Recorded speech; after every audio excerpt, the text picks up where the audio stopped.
வணக்கம் நண்பர்களே. 2025 ஸ்டார்ட் ஆகுற டைம்லயே பார்த்தீங்கன்னா, ஒரு நபர் ட்ரெண்ட் ஆகியிருக்காரு. எப்பயுமே சோசியல் மீடியால நெறைய பேர் வருடம் ட்ரெண்ட் ஆகிட்டே இருப்பாங்க. அந்த வகையில பார்த்துட்டீங்கன்னா, சிரிப்பு மலை முத்துராஜ் அவர்கள் இந்த நியூ இயர் ஆரம்பிக்கிறதுக்கு முன்னாடியே பார்த்தீங்கன்னா, ஏர் என் பாவங்கள் அப்படின்னு சொல்லிட்டு நம்ம கோபி சுதாகர் அவர்கள் வீடியோ ஒண்ணு போட்டிருந்தாங்க. அதுல ஸ்டார்ட்டிங்லயே பார்த்துட்டீங்கன்னா, மளிகை கடை செட்டப்ல நின்னு அந்த காமெடிய பேசுவாங்க. ராமு, சோமு அப்படின்னு சொல்லிட்டு அந்த டயலாக் பேசும்போது, என்ன வித்தியாசமா பண்றாங்களே அப்படின்னு சொல்லிட்டு தேட ஆரம்பிச்சாங்க. யாரு அப்படின்னு பார்த்தோம்னா, நம்ம சிரிப்பு மலை முத்துராஜ் அப்பதான் கிடைக்கிறாரு. அப்பதான் ஒரு இன்ஸ்டாகிராம்ல பாப்புலர் ஆயிட்டு வந்துட்டு இருக்காங்க. அதுக்கு முன்னாடி பார்த்தீங்கன்னா மணி ஷோ அப்படின்னு சொல்லிட்டு அந்த லேடி பாத்துட்டீங்கன்னா போட்டிருப்பாங்க. அது போட்டு 3 மாசம் ஆச்சு. அதை பார்த்துட்டு ஒருவேளை இவங்க அது நல்லா இருக்கே காமெடி அப்படின்னு சொல்லிட்டு இதை பார்த்து போட்டுப்பாங்க போல. அவங்க போட்டதுக்கு அப்புறம் கோபி சுதாகர் போட்டதுக்கு அப்புறம் அப்படியே டக்குன்னு பார்த்தீங்கன்னா ட்ரெண்ட் ஆயிட்டாங்க. எத்தனையோ பேர் 2024 ட்ரெண்ட் ஆயிருப்பாங்க. அதுவும் பல அக்காக்கள் ட்ரெண்ட் ஆனாங்க. அது யார் கடைசிகளா பார்த்தீங்கன்னா பலூன் அக்கா, பீரோ அக்கா, மெத்தக்கா அப்படின்னு சொல்லிட்டு நிறைய பேர் ட்ரெண்ட் ஆகிட்டு இருந்தாங்க. இந்த மாதிரி சில ட்ரெண்ட் ஆகும் போது பார்த்தீங்கன்னா சில தவறான வார்த்தைகள் பேசுறது ஒரு மாதிரி அதை பார்க்கறதுக்கே ஒரு மாதிரி கூச்சமா ஃபேமிலியா பார்க்க முடியாத அளவுக்கு அவங்க வார்த்தைகளா விட்டு பேசுற நிறைய பேர் பார்த்தீங்கன்னா ட்ரெண்ட் ஆகிருப்பாங்க. அது டிக்டாக் முடிஞ்சு வந்தப்பெல்லாம் பார்த்தா சொல்லவே வேண்டியதில்லை.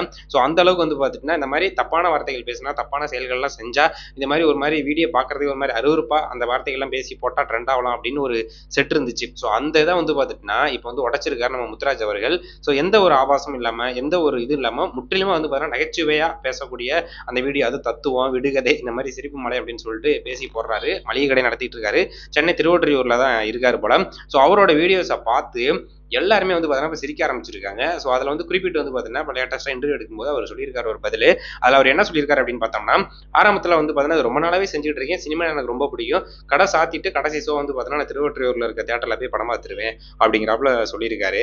அப்போ தான் பார்த்துட்டிங்கன்னா என்னை நிறைய பேர் திட்ட ஆரம்பிச்சிட்டாங்க. என்னடா அப்படின்னு பார்த்தோம்னா, நிறைய முதல்ல ஆரம்ப ஸ்டேஜில் ஒரு 4 கமெண்ட் 5 கமெண்ட் தான் வரும். அது அந்த ஃப்ரெண்ட் சர்க்கிள்ல இருந்து தான் வரும். என் பேரை வச்சு போடுங்க, இல்லைனா இங்கே பிறந்த நாளுக்கு வச்சு போடுங்க, அந்த மாதிரி சொல்லுவாங்க. ஆனால் நிறைய கொஞ்சம் ரீச் ஆனதுக்கப்புறம் 4000 5000 கமெண்ட் வர ஆரம்பிக்கும் போது அதை போடாத டைம்ல பார்த்துட்டீங்கன்னா நிறைய பேர் திட்ட ஆரம்பிச்சாங்க. அப்பதான் பார்த்துட்டீங்கன்னா என்னடா இவ்வளோ கமெண்ட் வருது பார்க்க முடியல. சரி உங்களுக்கு நான் பேசி வீடியோ போடணும் அப்படின்னா நீங்க பார்த்துட்டீங்கன்னா ரூ. 100 சார்ஜ் பண்றேன், எனக்கு மெசேஜ் பண்ணுங்க இன்பாக்ஸ்ல அப்படிங்கிறப்பல சொல்லியிருப்பாரு. ஸோ அதுக்கப்புறம் பார்த்துட்டீங்கன்னா திட்ட ஆரம்பிச்சிட்டாங்க. ரொம்பவே அது ரொம்ப வருத்தமா இருந்துச்சு. அதுக்கப்புறம் பார்த்தீங்கன்னா அதெல்லாம் விட்டுட்டேன் அப்படிங்கிறப்பல சொல்லியிருப்பாங்க. இப்போ பார்த்துட்டீங்கன்னா ரொம்பவே ட்ரெண்டாகவே வைரல் ஆனதுக்கு முக்கியமான காரணம் கோபி சுதாகர் தான். ஸோ அவங்க அந்த வீடியோஸை போடாம இருந்திருந்தா நான் இந்த அளவுக்கு ட்ரெண்ட் ஆகிருக்க மாட்டேன். ஸோ அவங்க தான் பார்த்தீங்கன்னா மெயின் ரீசன் அந்த அளவுக்கு ட்ரெண்ட் ஆகிறதுக்கு அப்படிங்கிறப்பல பதில் கொடுத்துருக்காரு. ரொம்ப எமோஷனலாக பேசியிருக்காரு. நன்றி sir, Gopi sir, Sudhakar sir நன்றி அப்படின்னு சொல்லிட்டு ரொம்ப மெச்சூர்டாக பார்த்தீங்கன்னா பேசியிருக்காரு. ஸோ கடையை நடத்திட்டு இருக்காரு. ஆனால் 40 வயது ஆகுது. இப்போ நான் இந்த அளவுக்கு ட்ரெண்ட் ஆவேன் அப்படின்னு சொல்லிட்டு நான் எதிர்பார்க்கவே இல்லை அப்படிங்கிறப்பல சொல்லியிருக்காங்க. ஸோ இந்த 2025 ஸ்டார்டிங்லேயே பார்த்துட்டிங்கன்னா ஒரு தரமான ஒரு ட்ரெண்டிங்கான ஒரு மனிதனா நம்ம இவர் இருக்காரு. அது இந்த வாட்டர்மெலன் ஸ்டார் அவரு பார்த்துட்டிங்கன்னா அவரு வேற லெவலில் ட்ரெண்ட் ஆனாரு. இந்த கடைசியில் 2024 கடைசியில் இப்போ இவர் ட்ரெண்ட் ஆகிருக்காரு.